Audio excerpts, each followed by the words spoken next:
Hello and welcome everyone to another edition of Blind Eye Live where, well, I guess I'm technically on time. I said I'd try and go live between 2 and 2:15 or 2 and 2:30, and I kind of am right there. I was going to start at 2 o'clock on the dot, or at least that was the plan, but my attempt at exercise turned into a little bit of a community service project this morning. Well, I say morning, around noonish. Decided I'd go out for a walk, get some exercise, grab something to eat, then walk back home, get myself some good exercise. I need it. But man, I just saw all this freaking trash everywhere. Particularly down like Delaware Road as it's going to, or getting up to Dallin. I'm just like, yeah, I guess I can't leave this like undone. So I ended up picking up a bunch of trash. I'm sure I missed like a ton. But anyway, so that's why I'm probably looking a little haggard right now. But anyway, got home just before just as the thunder was starting outside. So anyway, so for today's show, I hit like the top 10 interior defensive linemen yesterday that ESPN, had their rankings of like from executives, coaches, scouts, and players. But I didn't really I talked about the players. I didn't really give my opinion or like what my top 10 would be. So what I'm going to do is I'm going to go through everything they've got so far. They haven't finished it all. I might not hit them all, but I might do the defense today and I might do the offense tomorrow or Thursday. Yes, I'm probably going to stream tomorrow because I've been gone so long. Might as well just go every day, right? So anyway, today's show, we're going to start with the edge rushers. We're going to hit interior again really quickly. Hit the linebackers, corners, safeties. I'm going to see if I can hit the whole defense and not drag it out too long, not be super boring. We'll have some other news too. Like yesterday, I was getting caught up and, the Mavs have hired, I missed this, or I didn't talk about this yesterday. So the Mavs have hired Jason Kidd officially as their head coach. And it looks like a former Nike executive, something Harrison, is going to be their GM, or if not GM, like vice president of basketball ops, something like that.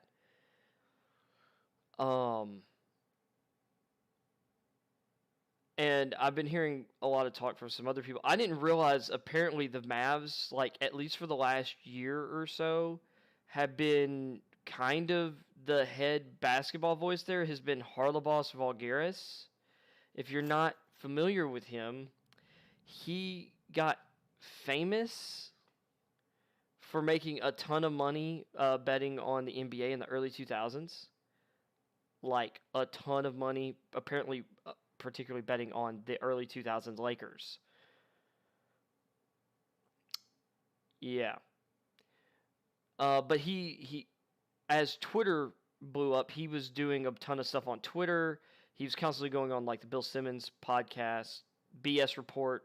Well, originally the BS Report on ESPN, then the Bill Simmons podcast with The Ringer, among other things. And he could be a little bit of a brash and annoying character. But can also be insightful and entertaining. But I don't know why he's... Well, apparently the reason the Mavs hired him is because he was early on all the analytics stuff. Like that was one of the things that helped him make so much money betting on sports or whatever, was this big analytics setup that he had. So the Mavs apparently had him installed in their front office, and I missed this somehow. No wonder Rick Carlisle wanted the heck out of there. But anyway, so the Mavs hired Jason Kidd. Carlisle's top assistant, Jamal Mosley, has now been hired by the Magic as their head coach. I talked about yesterday. I think it was a 4-year contract. And it looks like the New Orleans Pelicans are finalizing a deal with their next head coach, and that is going to be Willie Green. He is Suns assistant. He broke into coaching as a player development coach, and then I think doing some other stuff with the Golden State Warriors. Like during the period where, like the mid 2010s, like this guy was a part of like that era of the Warriors, which I mean any era of like the Steve Kerr and even Mark Jackson era Warriors, good staffs to be a part of. Like that's good on your resume, but I mean, this guy has been on a championship coaching staff, and he might be on another one right now. If the Suns or win the NBA Finals, he'll have been an assistant coach on two different, or a championship-winning assistant on two different, coaching staffs. That's impressive. And this Suns team especially, and he has an even bigger role on the Suns team.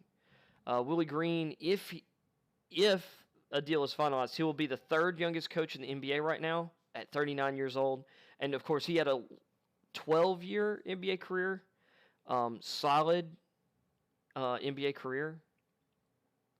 Kind of a little bit of an undersized two-guard. He was a good shooter especially compared to the rest of the NBA during his career. Kind of a quality rotation guy. At his best, he was kind of like a quality rotation guy, maybe fifth starter. But if he was your fifth starter, you might not be a championship team. But, I mean, he was a solid player. This guy knows what it takes to be a professional. He knows what it entails from years on the bench, as successful years as an assistant on the bench when it comes to player development, what it takes to win at the highest level.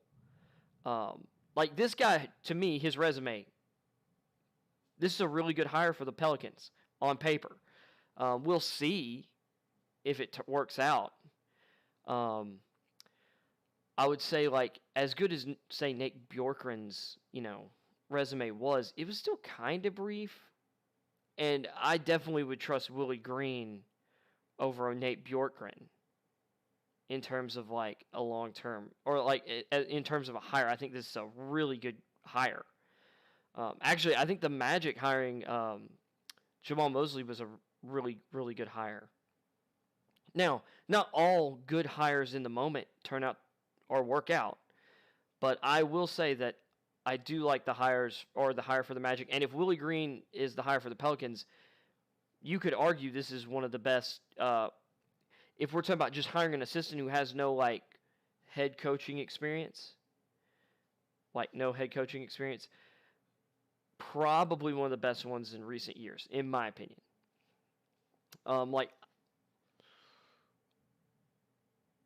Because honestly, I kind of like him a little more than Mosley. Mosley has a little more experience, I think, on the bench.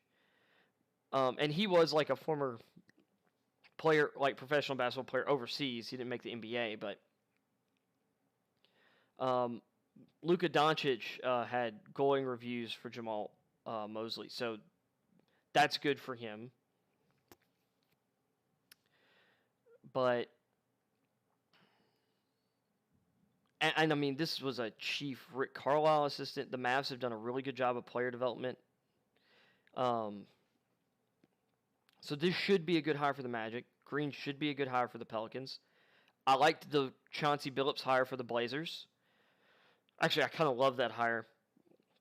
I loved Billups during his playing career, and believed he could be, or he eventually would turn into an excellent coach. So I've got a little bias in that regard, but love that hire. And let's see. I'm kind of thinking here.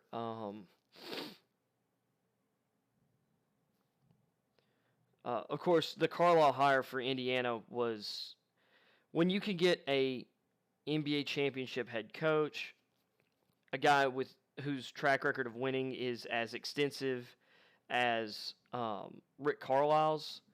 I don't see how you don't pulled the trigger on hiring that guy. I think he's good for where Indiana is at.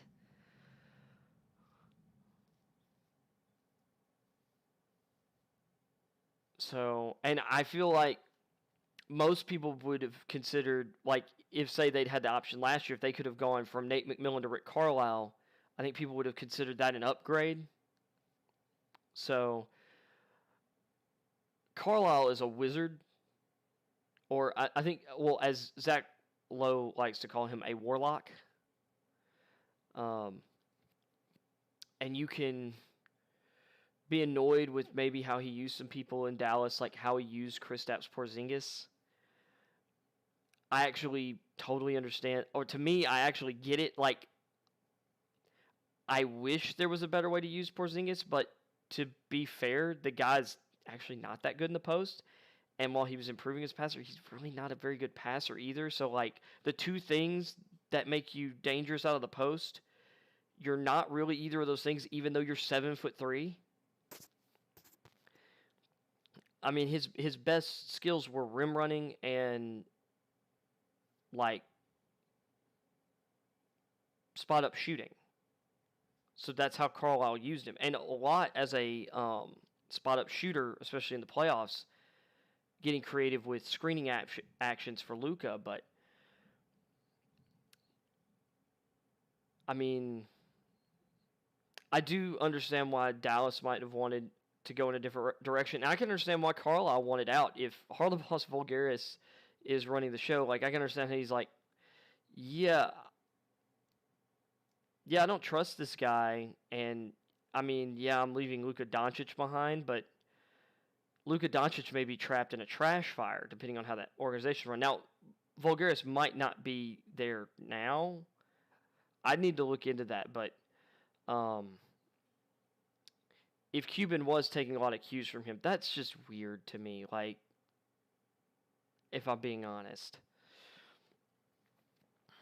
But anyway, let's see. I'm trying to remember if there was another NBA coaching change that I'm missing.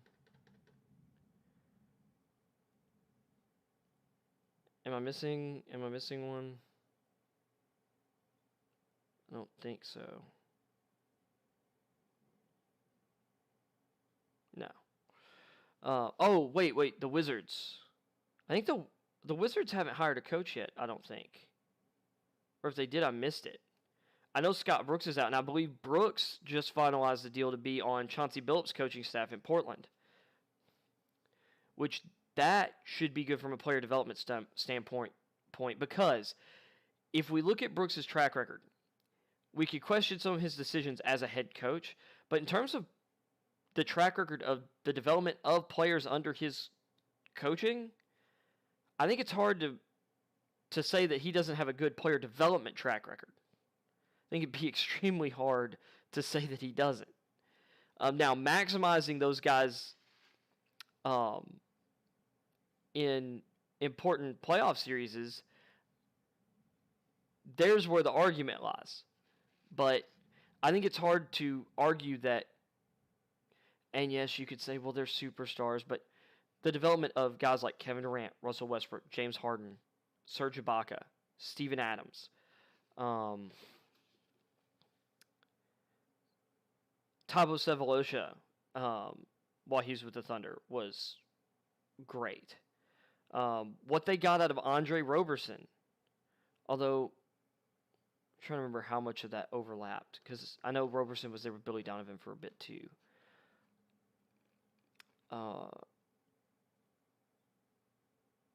I feel like I'm blanking on a couple other guys with the Thunder.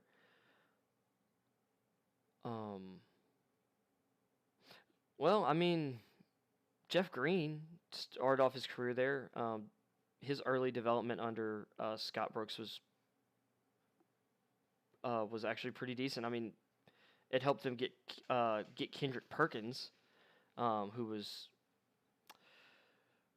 you could say whatever you want, but he was kind of valuable to those young Thunder teams as kind of a guy who had been around, who had won, or who had been part of a championship-winning organization, kind of older.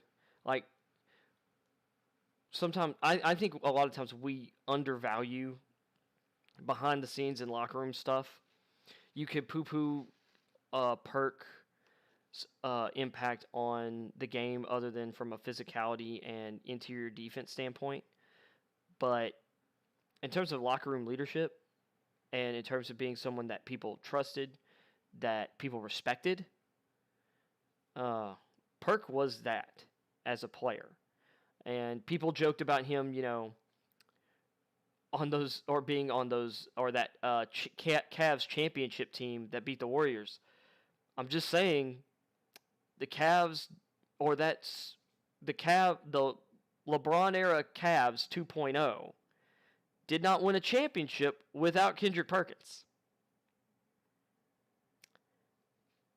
Just saying.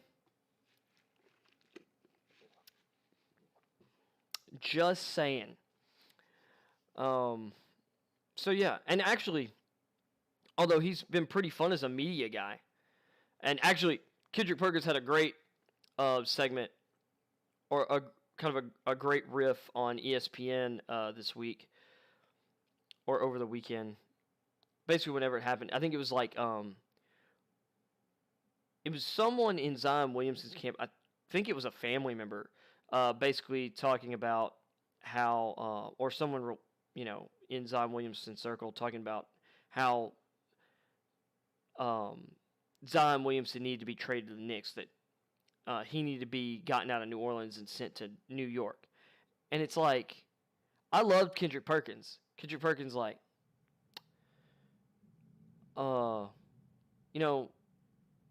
nobody's coming to your work and telling people what they need to do for you. This is his job. How about you shut up? He's gonna pay. He's got you. He's gonna get you your house. You're financially set for life. He's gonna take care of you. How about you let him take care of his circle, like his little part of the world? How about you let him take care of his job? How about you let him handle his business? And you shut up and cash your checks. I thought that was great. Because it is really annoying when, like, people's family, like Marvin Bagley, his dad, tweeting out or talking about how his son needed to get out of Sacramento. Like, some team needed to come and get his son out of Sacramento. I can understand why you wouldn't want to be in Sacramento with their track record, although they are drafting and developing some good young players right now. And maybe Marvin's dad is a little jealous that people rightfully talk more about De'Aaron Fox, Tyrese Halliburton, Rashawn Holmes. Although he's not necessarily young, young in the sense of those other guys, but Rashawn Holmes still has years of really good basketball left. And is playing better and more impactful minutes than Marvin Bagley from a team success standpoint. I wouldn't necessarily say I was a Bagley hater. Like, I didn't think he couldn't be really good. I just wasn't convinced he was going to be as good as other people. There's things about him that I'm like, this guy's not reaching his ceiling of his ability. People were like, man, the Suns drafted Ayton over Luka. That wasn't as dumb as Sacramento drafting Bagley over Luka, and it's not even in the same stratosphere. I talked about it yesterday. It's hard to say the Suns were wrong right now. It's hard to say that the Suns made a mistake. Should I say, you cannot tell me that the Suns made a mistake right now. Now, maybe you could say they could have drafted Luka and made some other moves and turned the assets they had into a better thing with Luka, Booker, and maybe whatever. If you could flip what was traded for Chris Paul for something else at the big spot or whatever. Maybe. But right now, they're up 2-1 in the NBA Finals, and Dallas hasn't gotten past the first round of the playoffs.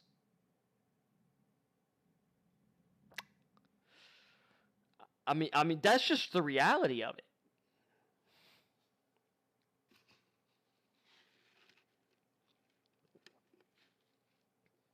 So, anyway,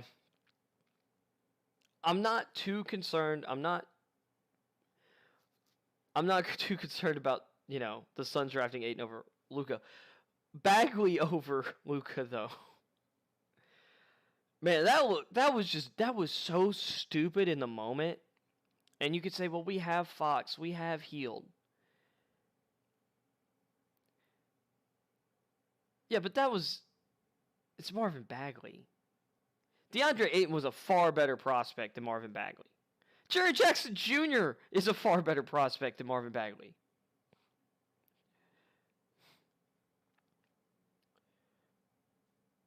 And wasn't Michael Bridges in that draft too? I'd take Michael Bridges over Bagley. I'd take Miles Bridges over Bagley. And you can start laughing at me now, but whatever. I had Shea Gilgeous over him. I had Wendell Carter over Bagley. I'd still take Wendell Carter over Bagley. From a prospect standpoint, I thought Mo Bamba had ridiculous ceiling. It just seemed like he was that guy that was never going to get close to it. And so far, I was right on that one. Because I think I had Bagley rated ahead of him. But I think I liked the risk on Bamba better than Bagley. Because Bamba already had more defensive impact than Bagley, because Bagley had none. Oh, sorry, it's not that Bagley had no defensive impact. It says defensive impact was so negative that it was stupid. There's no reason you should have the athletic ability of Marvin Bagley and be such a sieve and a lazy piece of crap on that end. Here I was yesterday talking about being positive. I'm calling someone a lazy piece of crap on defense. He's got great effort on offense, but he doesn't show it on defense. He's lazy on defense. He's shown flashes, but not consistently. And if the problem is that he's in Sacramento and he doesn't want to be there, grow up. Grow up. There are people across this country who go to crap jobs where they are treated like utter crap despite being good at what they do. And I'm not going to hear it from any of the people who are like, well, this is different. It's like, no, it's not. Just because there's more money involved, whatever, he gets to have more prima donna attitude and blah, blah, blah, blah, blah, blah. He can work his butt off regardless of where he is, and there's tons of NBA players who do it. Tons of them.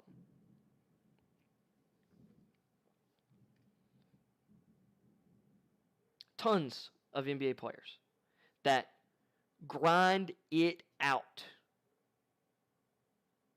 despite being in sucky situations or not ideal situations or places they didn't want to be or don't really want to be.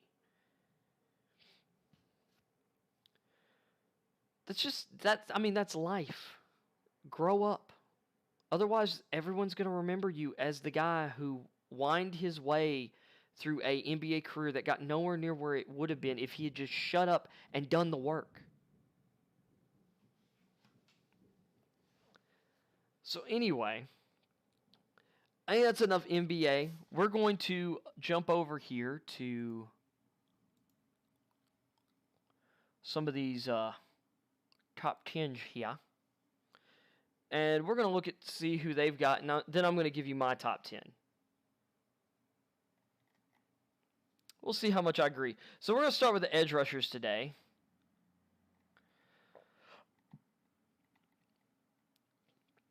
And I agree with the number one, Myles Garrett. He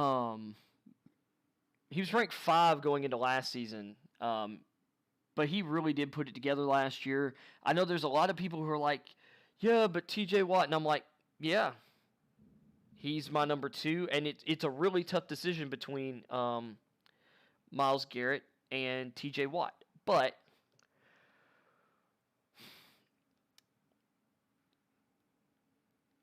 if we're talking from an edge rushing perspective, Myles Garrett still is like a more elite like edge rusher than TJ Watt.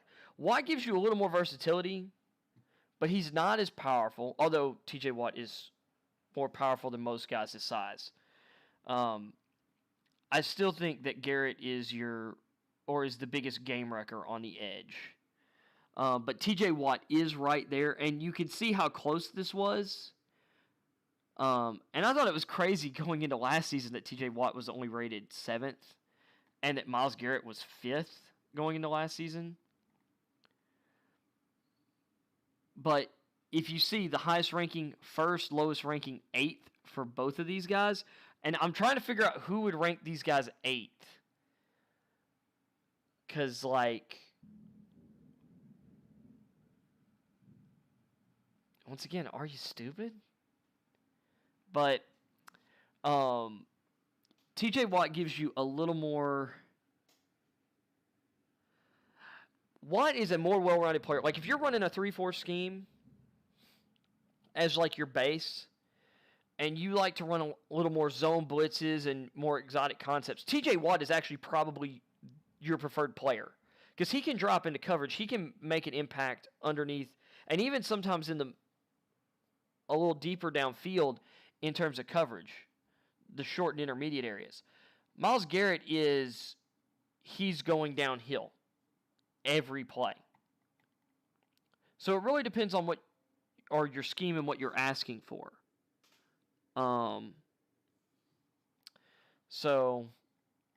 But those to me are easily the top 2.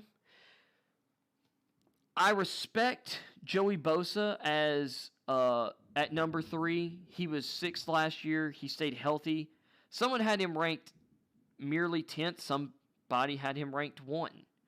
I don't agree, but if we're going to go from a technique standpoint, he's a more advanced technique guy probably than Garrett. But Garrett's just faster, stronger, quicker.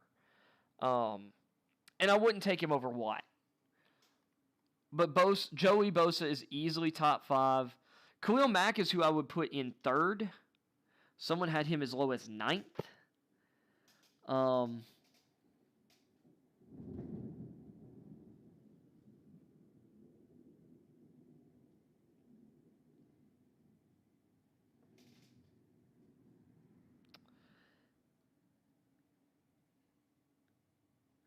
And one of the things that that they pose here is, like, some evaluators though question whether he was great last year despite having 9 sacks and, according to whatever metric, creating 13. He might be slipping a little. He's still amazing, and I wouldn't be shocked if this year he had a double-digit season. Like, he's really going to have to fall off a cliff to me.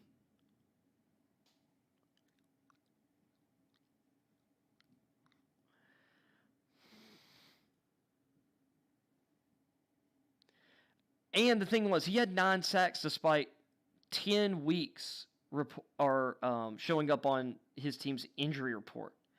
Knee, back, and ankle, and shoulder injuries.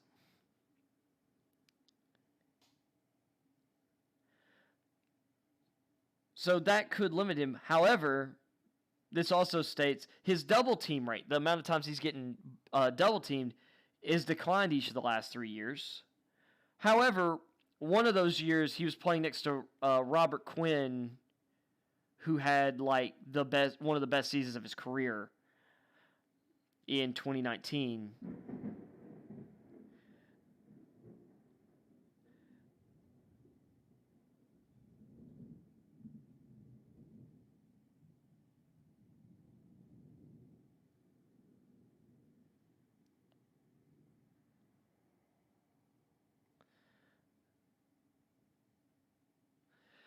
But I can see where Mac is kind of slipping. I think I'd still keep him at 3 for now, but I get why people would drop him. I don't know. Chandler Jones missed a lot of last year. He was number 2 going into last season, which I thought was kind of a shock. But he is really good, and he's definitely one of the 10 best. But he's coming off a pretty major injury, I think, isn't he? Yeah, exactly. And he's a year older than Khalil. So, and then you got Miller, who also has missed a lot of time recently.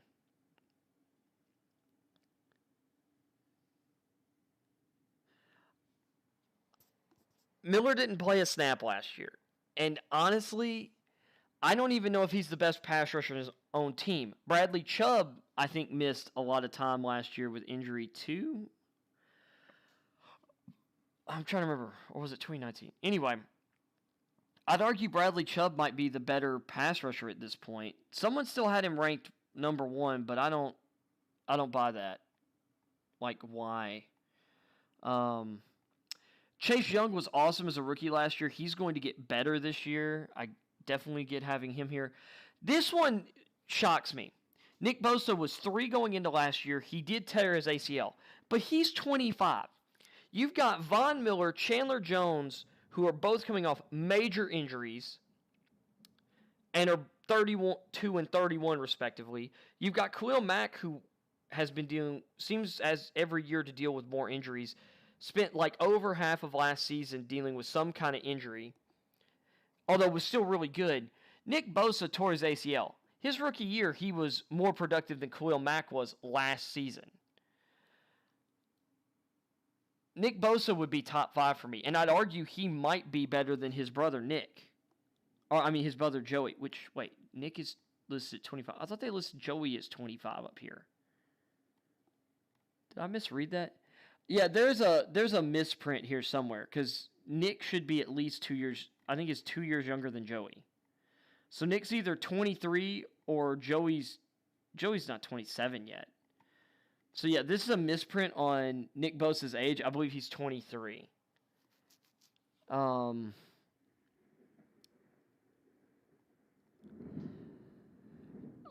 Cameron Jordan, who is 31, and personally, whoever ranked him 2, I love that person, because Cameron Jordan's one of my favorite players in the league. I can't believe anyone would have him unranked. Same with Nick Bosa. I don't know how anyone would have him unranked. They're ranking all the way to 15. So I don't understand.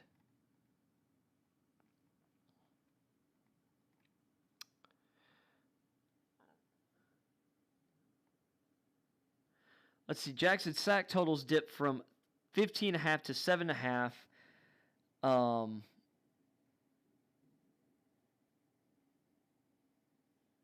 Last season, but that defensive line was pretty injured, and he gets double teamed a lot.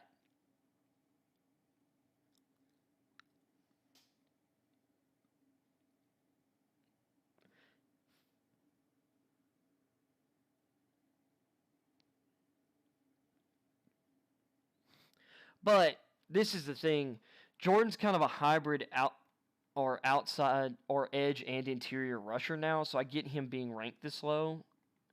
But he's definitely one of the 10 best edge players in the game. And this one's kind of interesting. Seeing Daniel Hunter at 10. He was an honorable mention last year.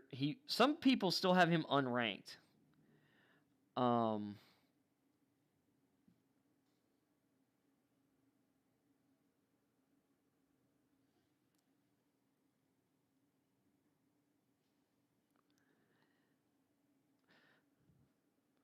2019, the Vikings have 42 sacks, 527 dropbacks.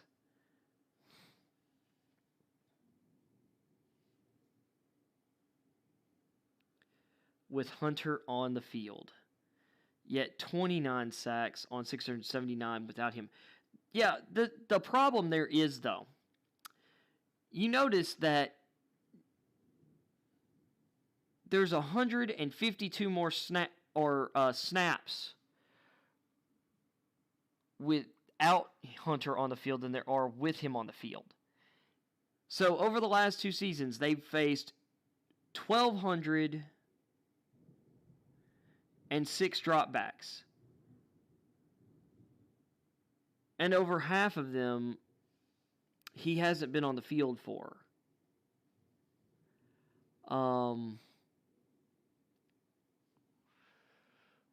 That's not good.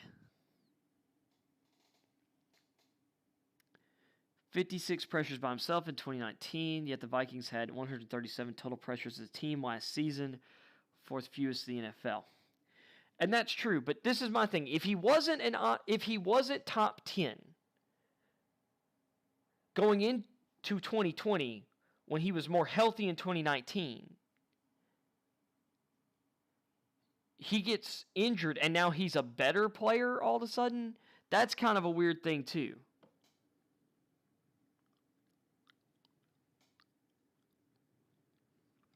Although I think in terms of like his talent level, there's not 10 more athletic edge players in the league than Danielle Hunter. And I get putting him top 10. Like, I think he's great.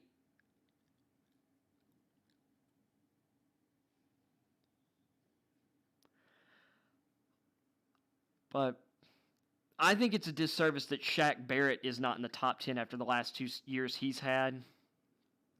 The fact that Frank Clark is an honorable mention here is a joke. That guy's had a couple important games where he showed up, but most of the time he doesn't show up. Zadarius Smith, really, really great player. Brian Burns is not a top 10 guy yet. Matt Judon and Bud Dupree are interesting. I think they're both really good. I don't know if they're top 10. I think Bud Dupree more so than Matt Judon because he's just more athletic. But they're both really, really good. But out of these guys, I would probably take Von Miller out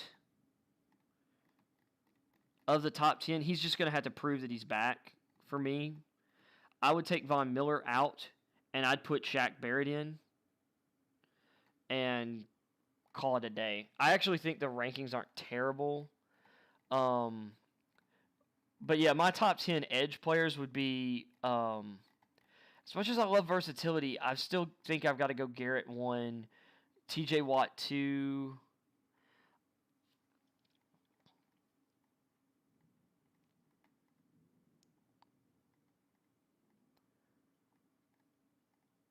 Since he's had pretty much a full year to recover, I'm just going to go crazy. I'm going to put Nick Bosa at 3. And then I'm going to put Joey 4. I'm going to put Khalil 5.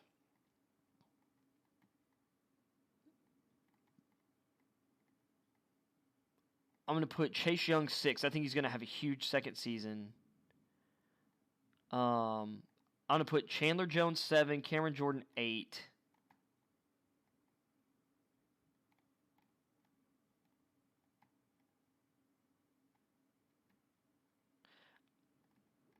You know what? I'm going to put Shaq Barrett 7, Chandler 8. I'm going to leave Cameron Jordan at 9 and Danielle Hunter at 10. And that's going to be my top 10. Sorry, Von Miller. You're just going to have to prove it to me. You're going to have to prove to me you still got it. Let's see. Flip back over here for a second. And if you're tuning in, please feel free. Jump in the comments. Tell me I'm an idiot. I will check every so often because I have to pull the whole thing up. I can't just read it off my stream thing. I've got a one TV setup here, so we're gonna hit the interior defensive line. I kind of talked about this yesterday. I still can't believe some moron decided to put Aaron Donald at 4th. I do not understand why this article in particular does that. It's like I have ESPN Plus. That's how I'm reading this article here. So we're just going to talk about the interior defensive line. I'm not going to get into their, or I'm going to try to remember their rankings, or not really. I'm just going to give you my top 10 defensive line or interior D linemen. Number 1 is Aaron Donald, for sure. Number 2, I'm going with Chris Jones. 3, this was a little tough. 3, I'm going to go with DeForest Buckner. I really like him. Then give me Grady Jarrett at 4. Stephon Tuitt at 5. Cam Hayward at 6. I can't decide really between those two. Fletcher Cox at 7. Dude's still a monster.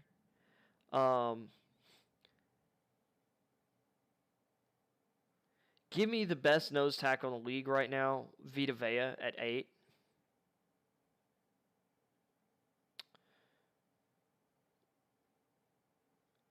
Because, yeah, it's not like he gets like a ton of sacks or anything, but you have to double team him, if not triple team him, or like double team him and chip him with somebody or something. Because, like, he's so big, he's so strong, and he's so quick.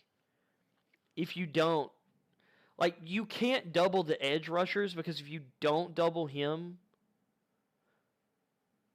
he's going to ruin the middle of your play. He's going to just push the interior of the pocket on your quarterback.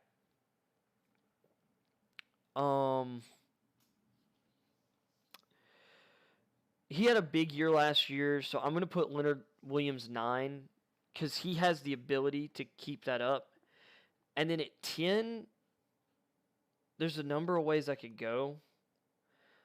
It was crazy. I thought it was surprising when I saw Jeffrey Simmons 6. But I love him, and as good as he's been, and I think he can get better, especially as a pass rusher, as a run defender. He's the best interior defender among, like, the guys who are considered elite physical players. Like, of the guys that they had ranked in the top 10, he had a better run stop rate than Aaron Donald last year. And other than after Aaron Donald, he was double teamed the second most times out of any pass rusher last season, which is crazy to think about. So I'm going to put Jeffrey Simmons at 10. There are a lot of other guys who definitely deserve consideration. Kenny Clark of the Packers, Jonathan Allen of the Washington Redskins.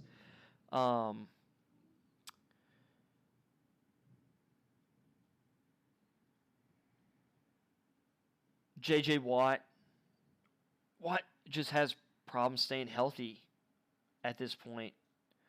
Quinnen Williams is another guy. So, with that, let's see. What am I looking at? All right, let's go with off-ball linebackers. Let's see who they got for that. Well, that's not what I want to do. Boom. All right. I don't know why the interior defensive line list is broken. All right, so they've got Devin White number 1. He was an All-Pro last year. He's got incredible talent, but there are times where he's a little inconsistent. I don't know if he's number 1 yet. In terms of pure, like, athletic ability, maybe. And some track record already. Although this year's crop of linebackers, rookie linebackers, is insane. So we'll see. Number 2, they've got Fred Warner. And I think it's interesting to see here that there's a wider spread on White in voting than Warner. I'm going to say White probably had a higher, either more first place votes or just a higher grouping of rankings. But someone had him as low as 7. Warner, it was 1 at the highest, 6 at the lowest. Warner, I would say, is definitely top 3. Top 3 lock. Bobby Wagner, though, is still probably my number 1 linebacker. And he also had a shorter range than Devin White, 1 to 6. Although I would say his probably maybe averaged a little lower because of his age at 31. And then Darius Leonard at number 4. Although you're seeing, like, now his lowest ranking is 9th. And he stayed pretty much pat last year. out of the guys ahead of him, only Bobby Wagner, who was number 1 going into last season, and to me did nothing to change that. Warner came in 10th last year. Leonard stayed the same. I think that's totally makes sense. And if anything should say anything about the Buccaneers, Vita Vea, I think, made it at 8th or 9th for the interior line for ESPN's list. Shaq Barrett was the first honorable mention on the edge rushers. And then they've got the number 1 and number 5 linebackers. Like off-ball linebackers. That defense is stacked. And there's an argument to be made that, because David was number 2 going into last season. His highest ranking, now this is the first time we've gotten to a guy who didn't have at least one first-place vote. His lowest ranking was 10th. David is still a top 5 linebacker. I think they probably got the top 5 correct. There's one other guy I would probably throw into that mix. But David did nothing, in my opinion, that should be considered him slipping last year. And from a consistency basis, he's probably still better than Devin White. But I think this is a good top 5. Roquan Smith does have a first place vote, but I think he was an honorable mention last year. The fact that he's got, I think, 3 years of experience already and is still only 24 is kind of remarkable. Roquan definitely, I could see some people putting him up in that top tier of linebackers. Eric Kendricks, and if this says anything about kind of the difference in how teams view linebackers, different people view linebackers, what they look for, Eric Kendricks has a first place vote. Although someone was crazy enough to have him ranked 12th. He was number 3 last year. I don't see what he really did to drop that ranking. Except I think he missed some time because of injury. Maybe. Yeah, he missed 5 games last year. But he had 3 interceptions in 11 games. For a linebacker, that's incredible. But I think 7 is totally reasonable spot to have him. This one I thought was a little crazy. I love Tremaine Edmonds, which once again, this is a guy who is going into year 3 or year 4. I think year 4. And he's only 23. He was ranked 7th last year, which I thought was a little high still. He was still really raw, still had a number of things where he was still kind of inconsistent. Kind of wanting to look, how old was Devin White again? Oh, I passed him. Yeah, so Devin White is going into year 3. He's 23. And Tremaine Edmonds, I'm pretty sure, was the next draft. So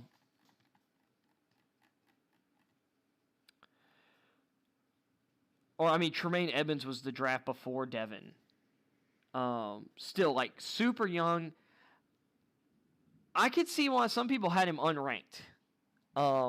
In terms of his athletic ability and some of the plays he can make and his size and everything, he's got as good a measurables as anybody in the NFL at the position. But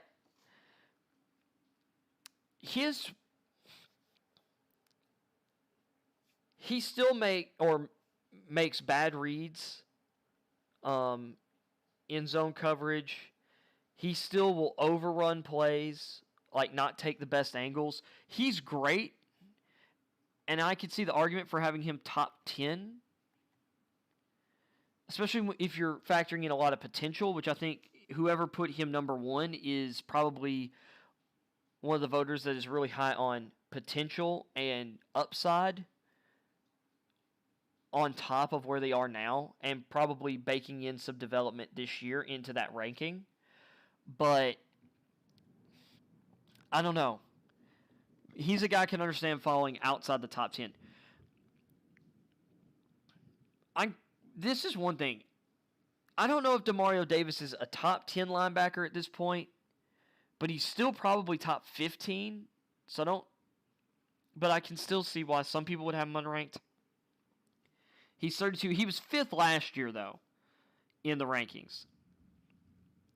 And I almost have a feeling if a lot of these voters are returning from last year, whoever had him unranked this year probably had him unranked last year or not in his top 10 last year. But Demario Davis is a great leader. He's a great player at the position. He's physical. I'm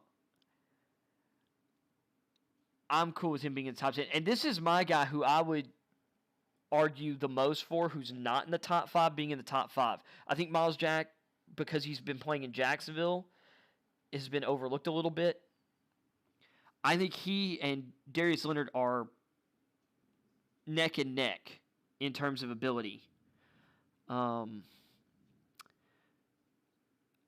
don't understand why anyone would have him unranked. He's too good for that. And he was unranked last year. Like, he didn't make the top 10 last year. The fact that he wasn't even an honorable mention last year was a shock to me.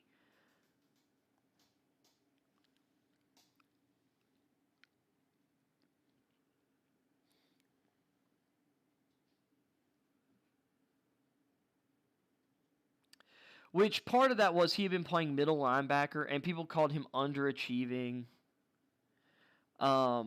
I always looked at him as an outside linebacker, like a strong, or, well, he could play strong side or weak side with his athleticism. But I thought of him as a 4-3 outside backer more than a middle backer, but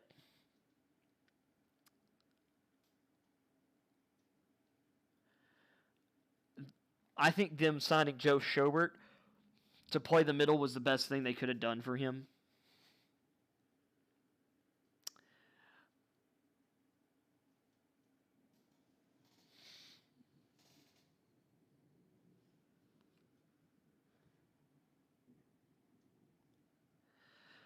Then we get to the honorable mentions here. They got Deion Jones, who was, I think they said was a top 5 guy last year, which I thought was a little bit of an overrating of Deion, but I think he's really good. Zach Cunningham is really, really good. I don't necessarily think top 10, though. Devin Bush, would not be shocked if by the end of the season, everyone considers Devin Bush a top 10. He could even get to the top 5. I think he got hurt last year. But a healthy season from Devin Bush, that guy has got elite athletic abilities. Dante Hightower, from a head standpoint, yes, but he sat out last year, and I have a feeling he's not going to be a top 10 player this year. Not saying he's going to be bad, but I have a feeling Hightower is going to show some big rust and some drop-off. Patrick Queen is another guy who I think is going to get a bump in year 2. Blake Martinez of the Giants, he's a tackling machine. There are things I like about Blake Martinez, but he's not a top. I don't even think he's a top 15 guy at the position. C.J. Mosley has missed a lot of the last 2 years to injury. I think if he's healthy this year, he'll probably put himself back in top 10 contention. And Schobert of the Jaguars is really good. To me, he's a better version of Blake Martinez. So, if I'm rating my top 10 linebackers, though, we're going... I love Devin White's athleticism, but I'm actually going to drop my top 2 as... I'm going to go Bobby Wagner at number 1. I'm going to go Warner 2. I'm going to go Levante David 3. I'm going to put Devin White 4. I'm going to put Darius Leonard 5. I'm going to put Miles Jack 6. Then Roquan 7. Kendricks 8.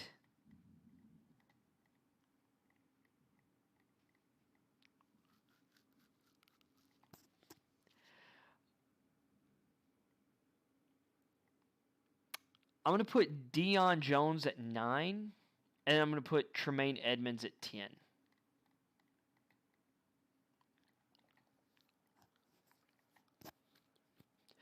And I wouldn't be shocked if at the end of this year we're talking about one of the linebackers from this rookie class as a top 10 guy. And if I was going to take one,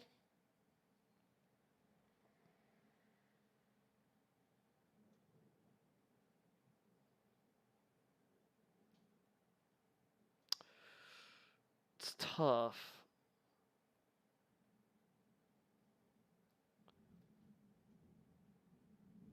But I might go with Jamin Davis in Washington under Ron Rivera with that really great defensive line in front of him.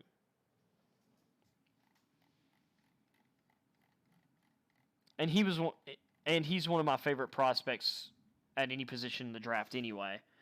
Let's see. So now we'll look at the corners.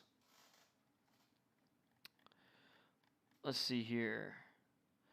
Jalen Ramsey, number 1, that is easy. Obviously, it wasn't for everyone. Some people had him ranked as low as 7, but I get it. There's a lot of taste when it comes to corners, but Ramsey really put it together last year. And I'm actually really okay with this number 2, Marlon Humphrey. Humphrey would probably be my number 2 as well. Actually, yeah, and then Xavier Howard at 3. And now Howard led the league in interceptions last year, but with him and Byron Jones on either side, it was kind of one of those, like, Xavier Howard was coming off a fairly injury-plagued season in 2019. I think teams decided to test him a little more, seeing as Byron had stayed healthy the year before, or if I remember correctly, and was kind of like a new name, like who'd been paid big bucks. But, you know, whichever of your top targets or wherever you decide to run your top target against, I mean, I feel like because he had such an elite corner next to him, Howard got thrown at more than most guys with his talent level. Whereas teams worked harder to avoid or were able a little more easily to avoid Humphrey and Ramsey, even though, once again, those two guys were in great secondaries. And Humphrey was playing across from Marcus Peters, who's a ball hawk. Stephen Gilmore being at 4, I think that's good. And then Tre'Davious White at 5. Honestly, I think this is probably where how I'd rank my top 5. Jared Alexander at 6, yeah. Lattimore at 7, okay. Denzel Ward at 8. Slay at 9. And then J.C. Jackson at 10?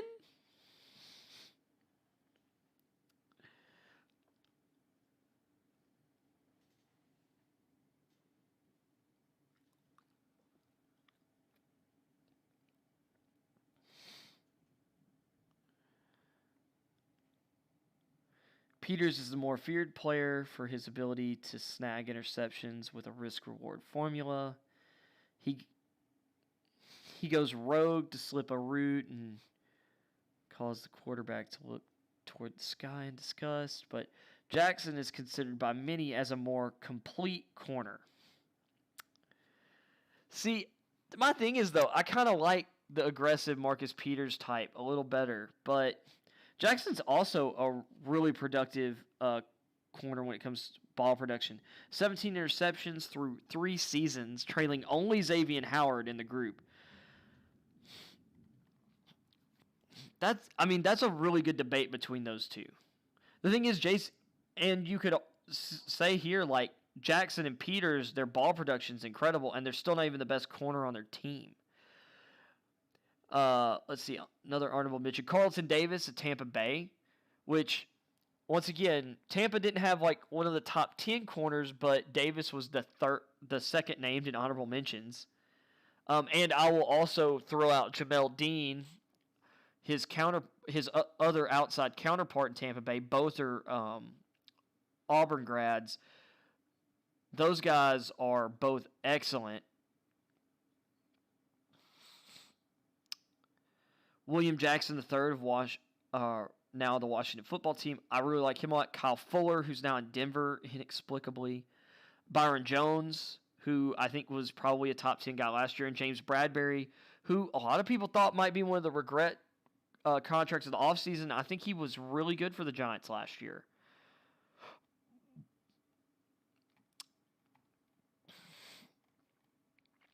If I'm going to be honest, though,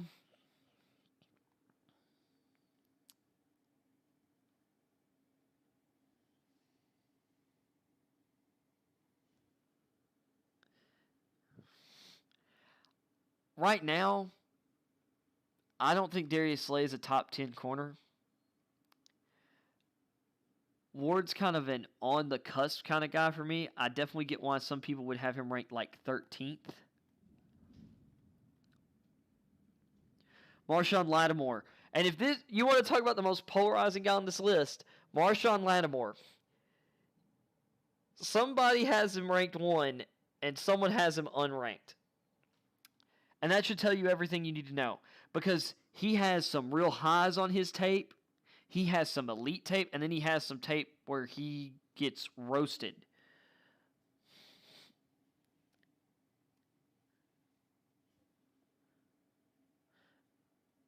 He'd be a top 3 corner with a little more consistency.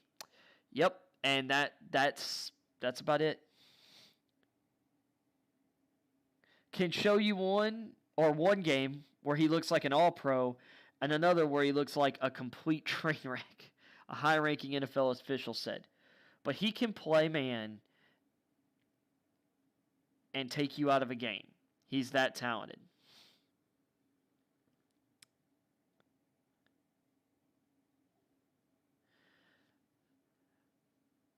Helping hold Mike Evans to a combined 2 catches for 5 yards in his last 2 games against the Saints is among Lattimore's best work. And that's the thing. That's what he can do. And he's productive, 55 pass deflections since 2017. Physicality shows up in big moments too, such as a game-saving tackle of Mike Williams on Monday Night Football against the Chargers. And for those who don't know, Mike Williams is like 6'5", 240. 6'5", 230, somewhere in there. But Lattimore also gave up 5 touchdowns when he was the nearest defender and earned a 59.1 Pro Football Focus grade, too low for a player of his caliber. Yeah, probably because Pro Football Focus grading is shoddy at best. The only things they can really grade fairly decently is quarterback play, and then maybe running back and receiver play. Everything else, as far as I'm concerned, like their grade for Devin White last year, I think was like a 54 or a 45. Devin White was voted an All-Pro last season. Like, I mean, so I'm not going to go off PFF data, or exclusively, but I can understand not having Marshawn Lattimore in the top 10.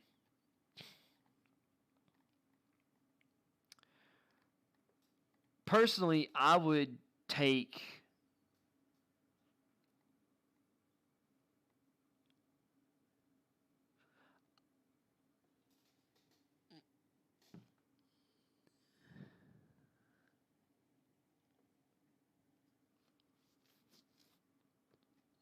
and see, I agree with this on Byron Jones. Good player, incredible athlete, but something is missing there. Instinct's missing.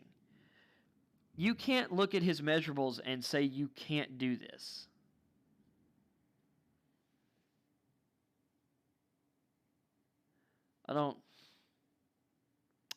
Didn't really understand that last sentence, but I get what he means by instincts missing. Like, for Jones, his on-ball production, like, it just isn't there. And while he is a really good physical, like, press cover corner, he's good in zone, like, the ball production just isn't there to me in a way to put him as like a top 10 corner.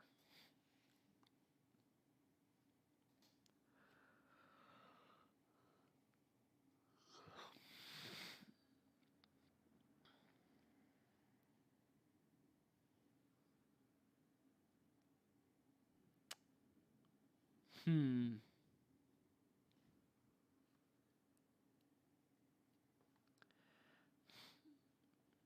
I'd probably flip Peters in to my top 10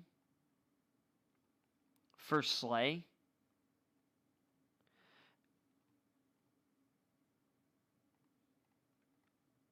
And I would probably move Ward up, or no. I'd put J.C. Jackson at 7. I'd put Ward at 8, Peters at 9, and I'd probably put Marshawn Lattimore at 10.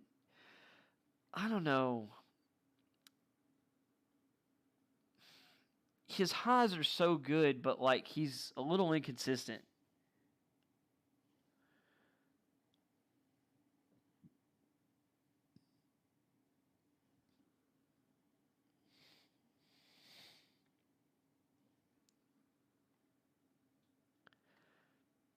If I'm looking at these,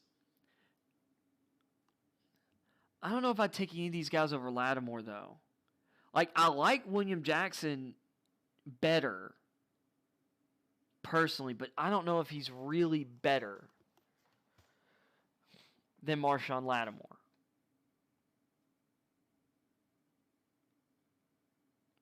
So I'll leave Lattimore at 10 and knock Slay out.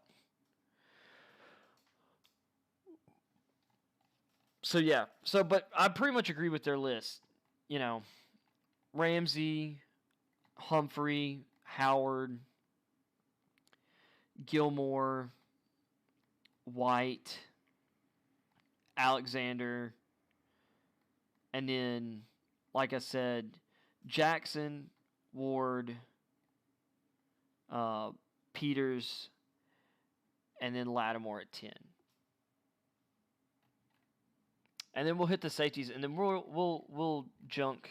We'll do the offensive top 10s like later because they've still got 2 more of those to release. They've still got the receivers and the tight ends, so I might wait a couple days. I might do that Thursday. Let's see. So yeah, safeties.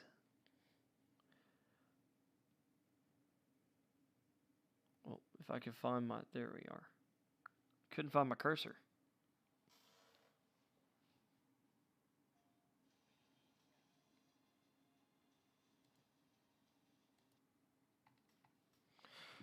Okay. Why is that pushed so far back? Let's see here. So let's look at how they've got the safeties ranked. Minkah Fitzpatrick at 1. He was ranked 3rd last year. Someone had him ranked as low as 7. I think that's crazy, but safety's another really subjective position. Then they've got Justin Simmons at 2. He didn't have as far of a range because his lowest ranking was 5, but I can respect him at 2. Budda Baker at 3. He once again also had a lower range than Minkah. But I'm going to guess Minkah had more first place votes. Budda at 3. I can respect that too. Then Jamal Adams at 4. He was number 1 last year, but like his lowest ranking is 11, and I kind of get it.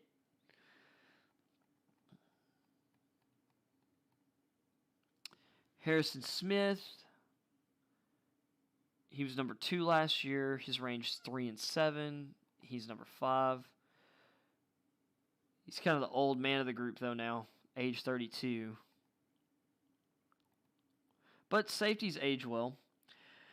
And then Tyrann Mathieu, I kind of expect him to be a little more polarizing than, say, some of the guys ahead of him, like Jamal Adams. He was ranked 6th last year, still ranked 6th.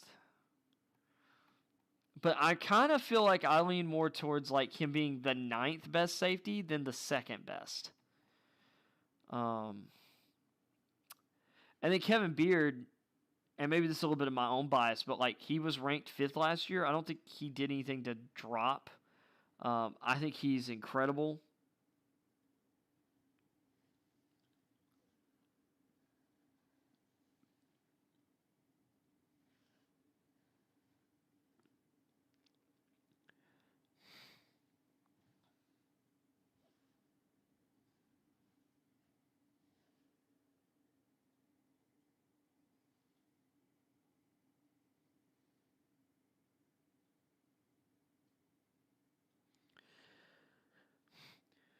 Beard's 18 interceptions through 5 seasons is more than Harrison Smith and Tyrann Mathieu during the same span, which is why he's ranked higher on my list. John Johnson III, who I think is really underrated. I don't know why he was unranked going into last season, but after last season, the fact that anyone had him ranked as low as 14th in the position group is just misguided. Derwin James, someone had him unranked. I don't know if I could even go that far, but I do understand the issue with him not being able to stay healthy. The guy is incredible, and maybe probably is a top 5 safety if he's healthy. And then here's another guy, along with John Johnson, Jesse Bates III. There's no reason this guy should be unranked. He's at least top 15. And then you got Eddie Jackson, the Chicago Bears. Really love Eddie Jackson. His ball skills are incredible.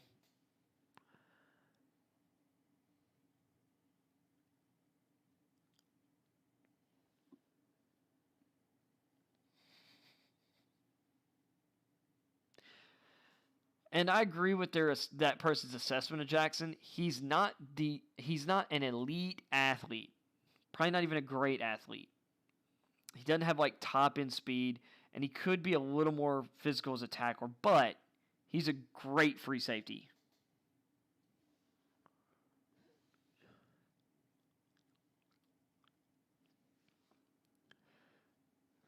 Darnell Savage, I think this is the year he moves into the top 10. I think he's going to have a big breakout. Marcus May deserves respect. That guy is extremely solid, well-rounded, really consistent.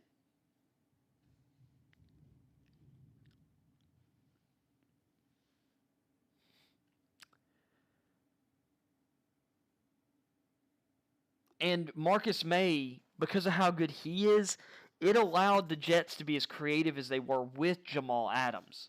Marcus Williams is a really great player. I'll tell you who else is going to be a top 10 guy by the end of this year. Antoine Winfield Jr.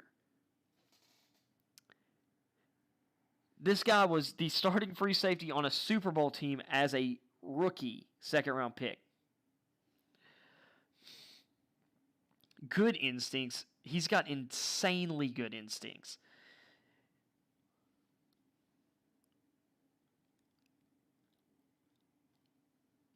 And then Landon Collins, there was a time where some people believed he might be the best safety in the NFL.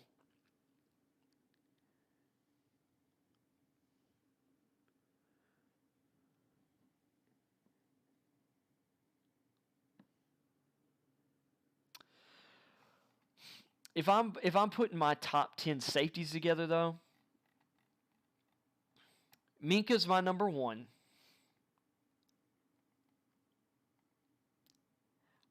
I'm going with Kevin Beard as my number 2.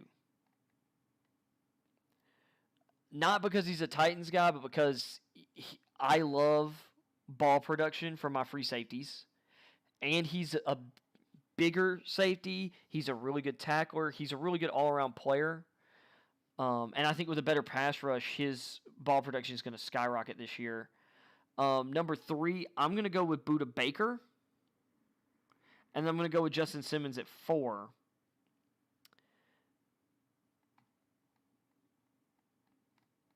And then I'm going to go with Jamal Adams at 5. I'm going to go John Johnson at 6. Harrison Smith at 7.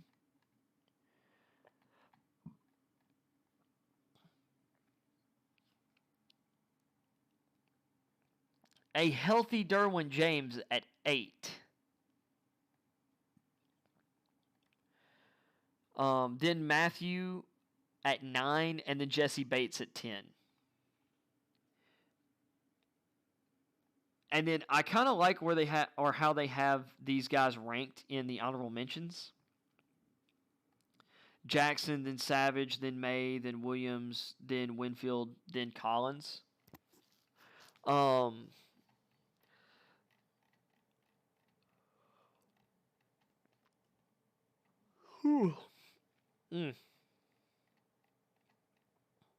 And there's a couple other safeties I'm trying to think of off the top of my head.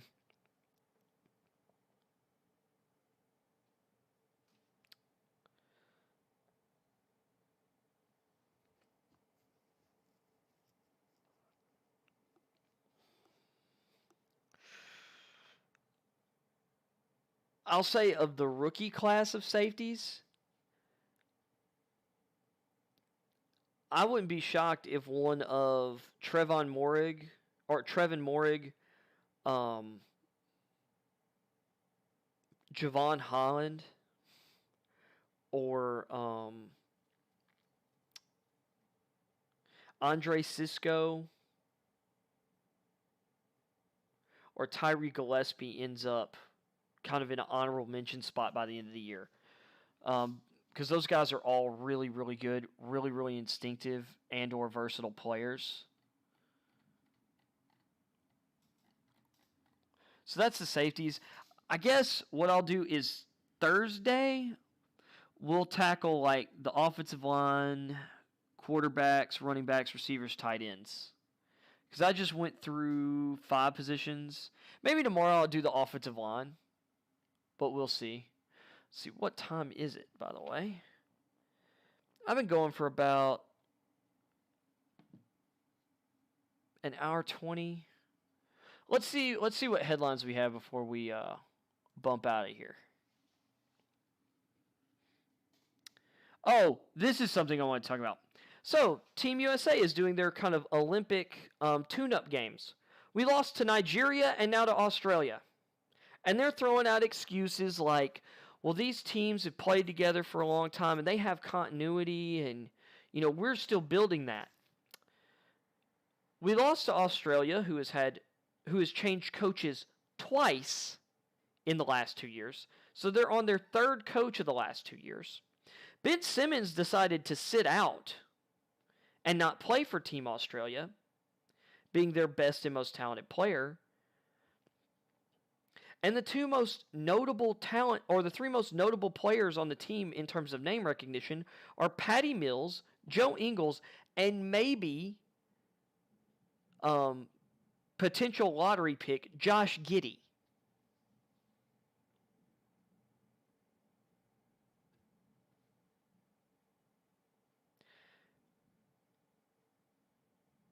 And we decided to take Kevin Love as part of the Olympic team. I'm not saying that Kevin Love is the reason we lost that game, but Australia and Nigeria, it seems as well, those teams are prioritizing versatility, athleticism, and shooting. And like basketball IQ.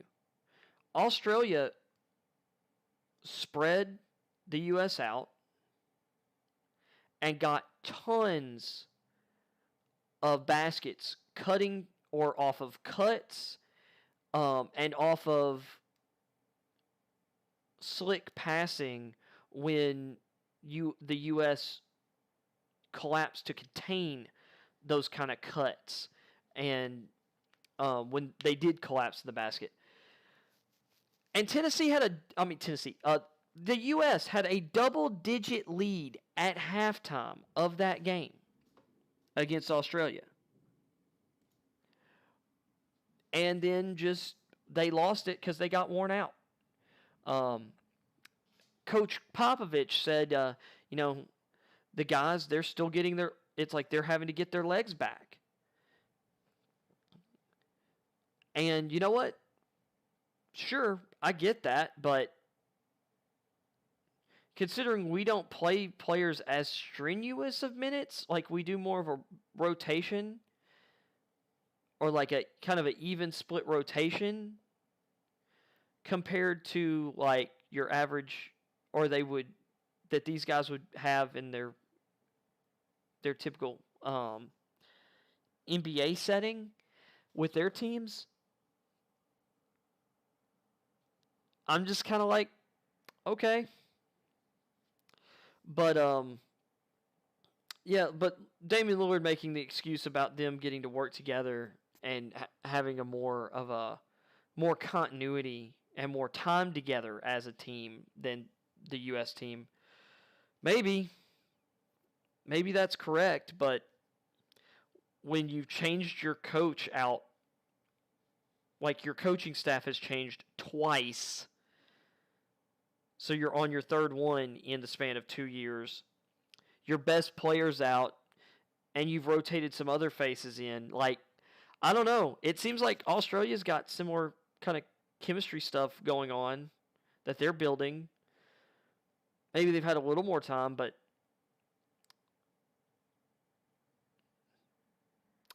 I don't know. To me, it sounds like excuses. We've lost. That loss to Nigeria is one of the biggest upsets, like betting upsets, in the history of international basketball. It was in a meaningless game, but even that was still like a major upset. So I don't know. That's plus we finished 7th at the last World Cup of basketball, which is just ridiculous. But this is the thing. Instead of getting or going younger with our coaching staff this time around, with Mike Krzyzewski gone, we went with Greg Popovich, who, I'm just going to be honest, I think his run's done as like an elite, like, winning coach. He's not getting the Spurs, or this, like, he's not coaching the next great Spurs team. He's not. To me, the reins need to be handed to a younger generation of coaches now.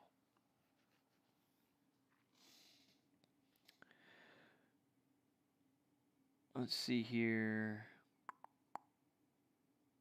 Okay. Nothing else that I haven't talked about already for the NBA. Let's see, any NFL headlines that I haven't talked about since yesterday?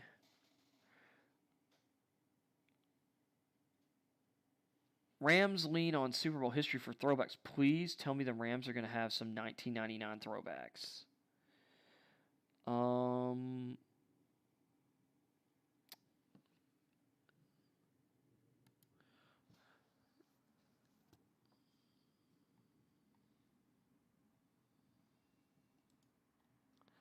Let's see what we got here. Oh, boy. Ooh, I like it. I like it.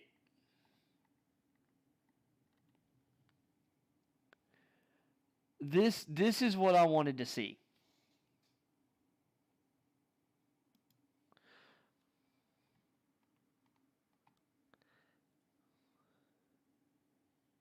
Wait, were these last year's jerseys? When did this article drop? Okay, so this is pulling me back to last season's. I was like, what is this? I just saw it, and we're going to go back. Which I wasn't as down on the Rams jerseys as some other people. And the more I saw them, the more they kind of grew on me as well. But this is what we needed. This is what we needed. These sick, or I say sick. I love the throwbacks.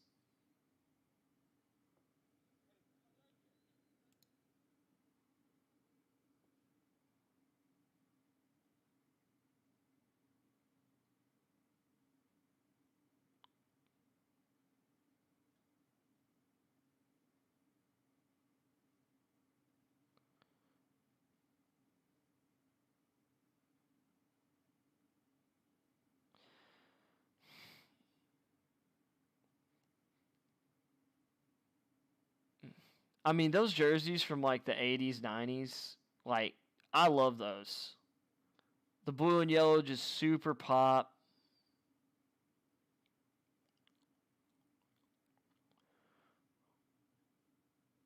And there's Eric Dickerson.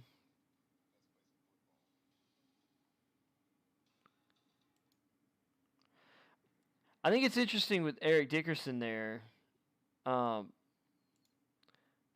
Not that I'm upset with that, but, you know, the ESPN headline was Super Bowl, and it's like, I don't think the Rams won a Super Bowl with Eric Dickerson. They did with Marshall Faulk, Kurt Warner, and the gang, but those are basically the same uniforms. The thing is, that happened in St. Louis, so the LA Rams, they're reaching back when they were still the LA Rams the first time, so that makes sense. Oh man, I just love seeing that. Sorry, I love seeing those jerseys. And no, the Rams did not win the Super Bowl wearing like that navy blue and gold that they wore in like the early 2000s. They switched to that either the next season or 2 years later, because when they made it back to the Super Bowl and lost to the Patriots, they were wearing those darker uniforms. But when they won in '99, they were still wearing that sweet bright blue and yellow. Um, and I think for even most of their games, though, they were wearing white. Like the blue was not necessarily a home jersey. I think it was just more kind of like an occasional alternate. I don't think they were wearing those half the time. I think most games I saw them, they were wearing the white.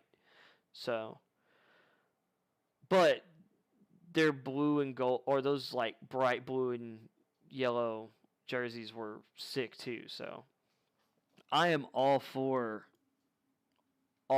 some more of that. Oh, I didn't realize the All-Star game was tonight.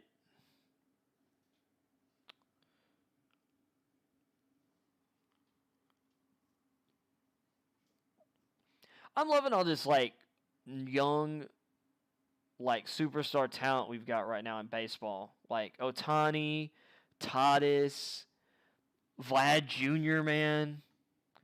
Dude, and Vlad Jr.'s dad. Vlad was bad, man. Vlad Guerrero Sr. was one of my favorite players. As long as that ball was not or wasn't going to hit the ground, that man could hit it for a home run. It was ridiculous some of the stuff he would swing at and send yard.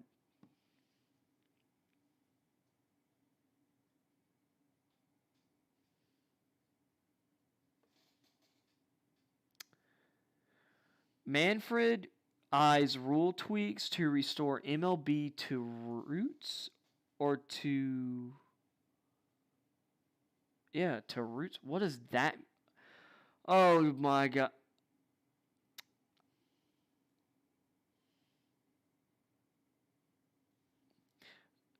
Terrell Pryor and the Tattoo 5 want Ohio State records restored.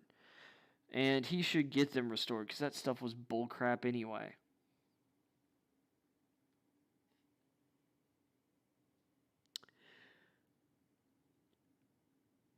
Tampa Bay Lightning star Kucherov played in final with broken rib. Freaking boss. So the team that won the Stanley Cup, their best player was playing with a broken rib. In that sport, jeez. You want to talk about toughness. But let's look at these rule changes Rob Manfred wanted to do, and then we'll wrap up the show.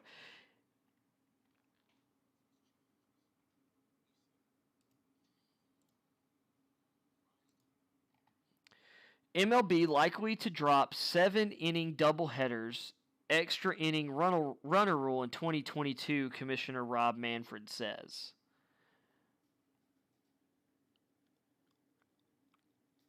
Banning the shift, which I'm actually okay with banning the shift because I think the shift is overused and doesn't work. Eliminating 7-inning doubleheaders. I don't know if I dislike that though. And playing extra innings without a runner, starting on second base, are all on the table. I actually like the extra inning runner rule because, my gosh, guys are getting tired late in games. Just put a guy in scoring position while also negotiating a new collective bargaining agreement with the Players Association.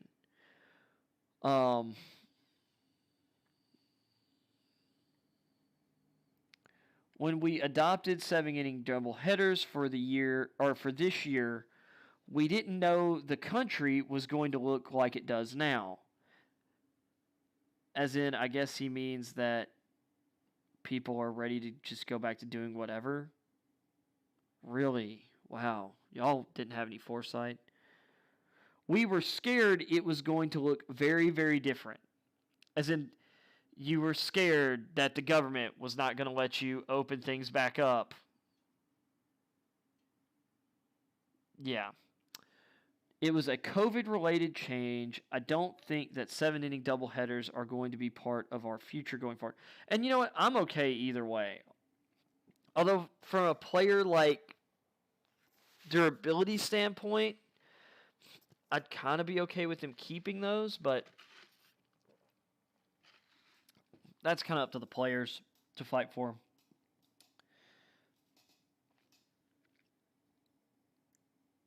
Banning the shift.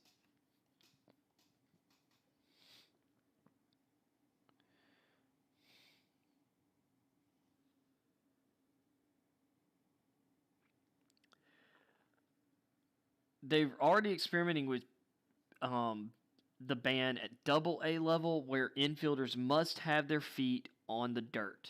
I am totally okay with that.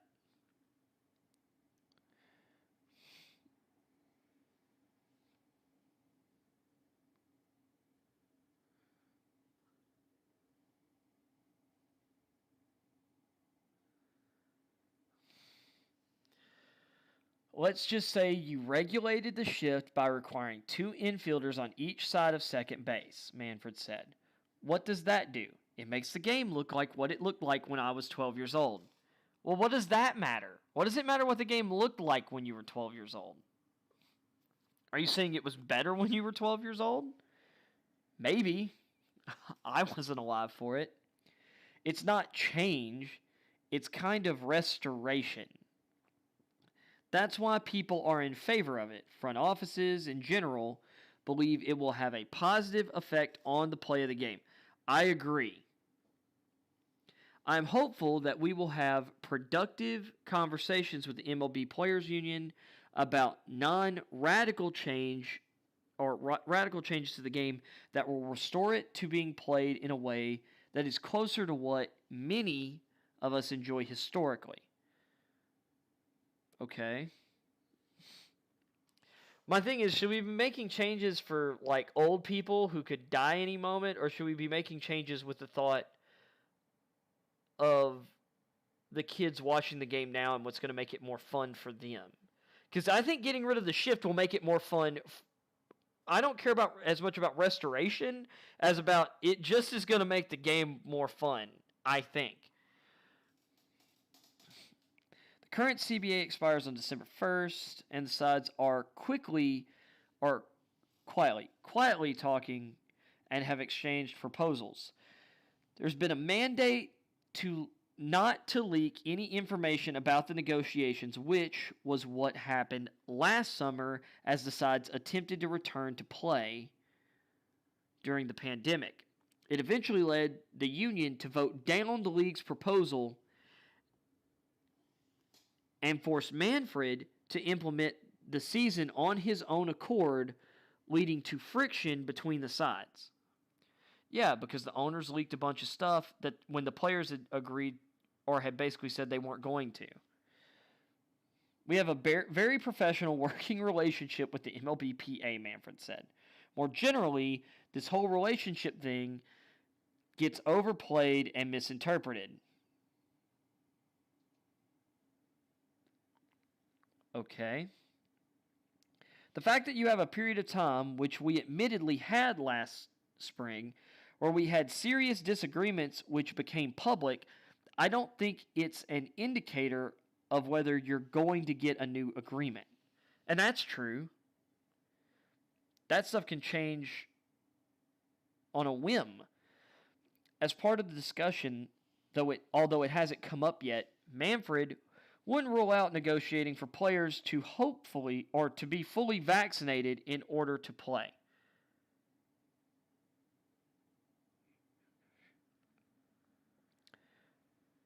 That's bullshit.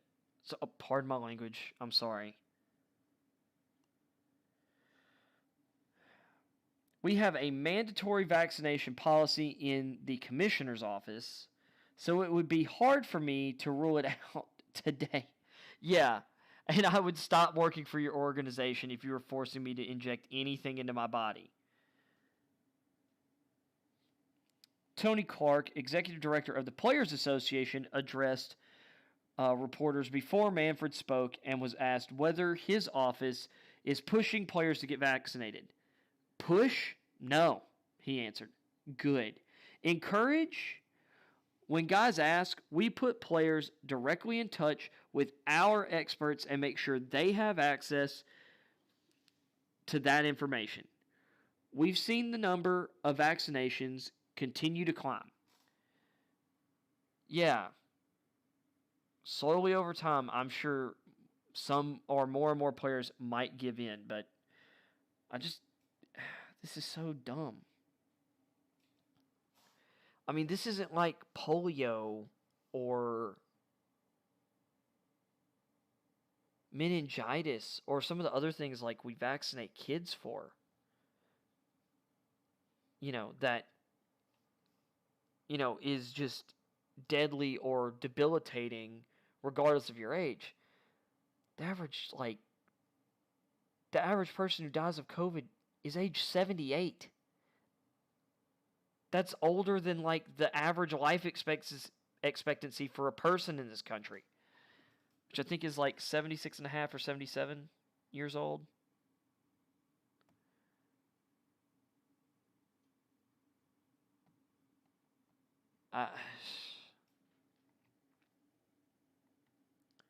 Like, if people want to get the vaccine, I don't care. I think more power to them. But, like, I don't think people should be forced to.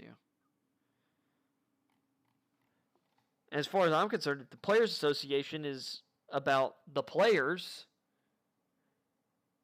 and representing worker interests and worker freedoms. They should be against any kind of agreement involving vaccinations. That should be off the table. But that's just me. Anyway, that is the show for today,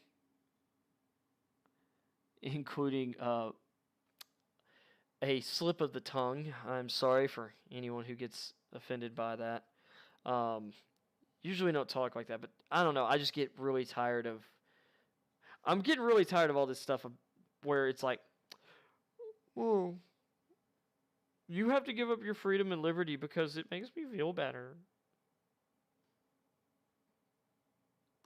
It just drives me. I don't know. I'm a freedom-loving guy, and that's what this country was built on. If I have to put up or if I have to deal with your crazy or your ignorant choices, or your well-educated choices that I disagree with, you have to deal with mine. Sorry. If I have to deal with the fact that there are people driving around out there driving drunk against the law that are, statistically speaking, far more dangerous than coronavirus to any of us, yeah, I'm not going to get the vaccine. Anyway, whether y'all agree with me on that or not, I guess y'all could comment about that in the comments. Although, maybe comment your top 10, like, defensive players by position, or, whatever else you want to talk about in the comments. I do read those. With that being said, I will maybe be back on tomorrow. Maybe it will be Thursday. It just depends on my schedule tomorrow. Although I should be freer tomorrow, so I should be able to stream tomorrow. But once again, please don't hold me to that. Anyway, I have been Hunter King, Blind Eye himself. This has been Blind Eye Live. Appreciate you.